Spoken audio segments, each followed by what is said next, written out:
رمضان المبارک کا پورا ماہ منور برکتوں اور رحمتوں سے بھرا ہوا ہے۔ اس میں گناہ گاروں کی مغفرت و معافی عام ہوتی ہے، گویا یہ نیکیوں کا موسم بہار ہے۔ اس کا پہلا عشرہ رحمت، دوسرا مغفرت اور تیسرا جہنم سے نجات ہے۔ اس ماہ کامران میں مومن کا رزق فراہ کر دیا جاتا ہے، نیکیوں کے اجر کو 700 گنا تک بڑھا دیا جاتا ہے۔ غرض یوں تو پورا رمضان ہی باعث شفاعت و نجات ہے، لیکن لیلۃ القدر جو صرف سرکار کونین صلی اللہ علیہ وسلم کے صدقے میں آپ صلی اللہ علیہ وسلم کے امت کے حصے میں آئی، تو اس کی شان ہی نرالی منفرد ہے۔ یہ جب آتی ہے تو اپنے ساتھ بے پناہ رحمتیں اور برکتیں لے کر آتی ہے۔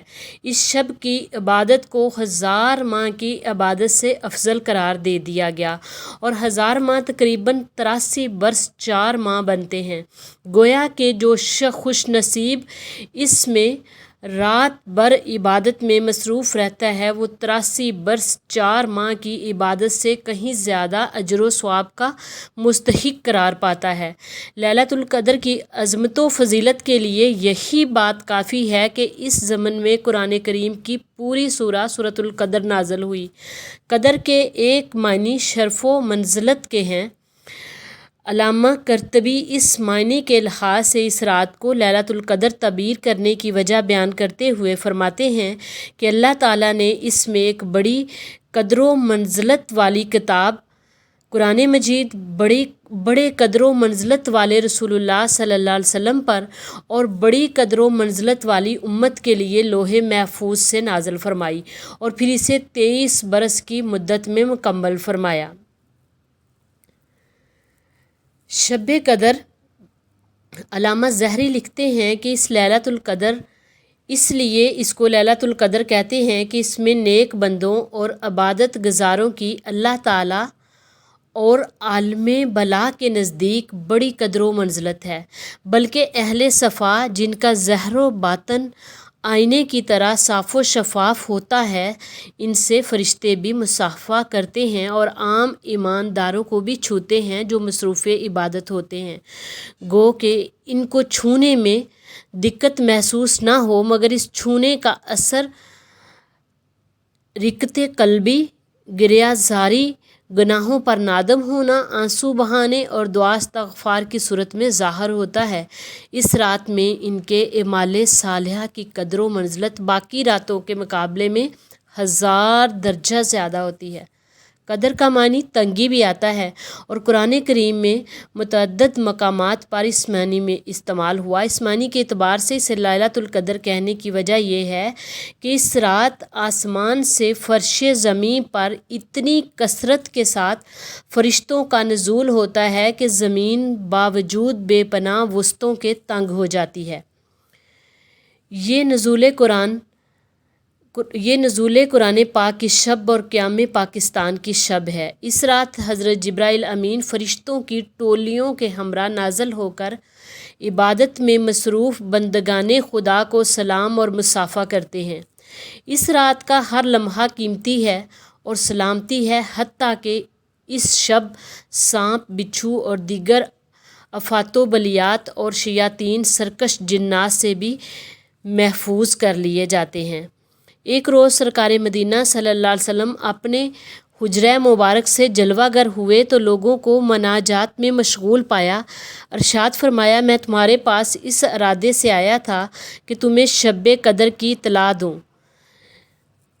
مگر مجھے خوف ہے کہ تم اسے ضبط نہ کر سکو گے۔ تم اسے رمضان کے آخری عشرہ کی 9 راتوں میں تلاش کیا کرو۔ بلا شبہ شب قدر اللہ کا امت رسول پر ایک عظیم انعام ہے، جو فقط امت رسول صلی اللہ علیہ وسلم کی ہی خصوصیت ہے، کسی اور امت کو یہ عطا حاصل نہیں۔ جب رسول کریم کو سابقہ لوگوں کی عمروں پر آگاہ کیا گیا تو آپ نے ان کے مقابلے میں اپنی امت کے لوگوں کی عمر کو دیکھتے ہوئے یہ خیال فرمایا کہ میری امت کے لوگ اتنی مختصر عمر میں سابقہ امتوں کے برابر عمل کیسے کریں گے۔ جب اللہ نے آپ صلی اللہ علیہ وسلم کے مقدس دل کو اس معاملے میں پریشان دیکھا تو آپ کو لیلۃ القدر عطا فرمائی، جو صدقہ میرے آقا کریم صلی اللہ علیہ وسلم کا ہے۔ دوسری روایت میں ہے کہ حضرت عبداللہ بن عباس سے مروی ہے کہ بارگاہ رسالت میں بنی اسرائیل کے ایک ایسے شخص کا تذکرہ کیا گیا جو 1000 ماہ تک اللہ کی راہ میں جہاد میں مصروف رہا، تو حضور پاک صلی اللہ علیہ وسلم نے اس پر تعجب فرمایا اور اپنی امت کے لیے آرزو کرتے ہوئے جب یہ دعا کی کہ اے میرے اللہ، میری امت کے لوگوں کی عمریں کم ہونے کی وجہ سے نیک اعمال بھی کم ہوں گے، تو اس پر اللہ نے یہ شب قدر عنایت فرمائی۔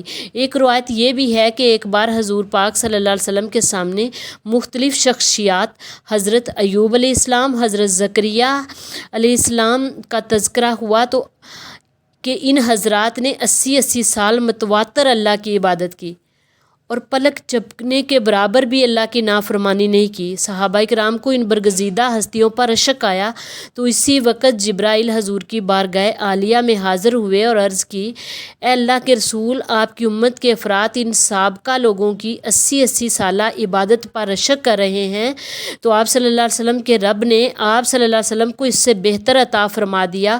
پھر سورۃ القدر کی تلاوت کی۔ اس پر رسول خدا صلی اللہ علیہ وسلم کا چہرہ اقدس مسرت سے چمک اٹھا، گویا لیلۃ القدر امت رسول کو خدائی تحفہ ملا۔ اس رات کی بہت فضیلت ہے۔ حضرت ابو ہریرہ سے مروی ہے کہ جس شخص نے ایمان اور احتساب کے ساتھ شب قدر میں عبادت کے لیے قیام فرمایا، اس کے گزشتہ گناہ معاف کر دیے جائیں گے۔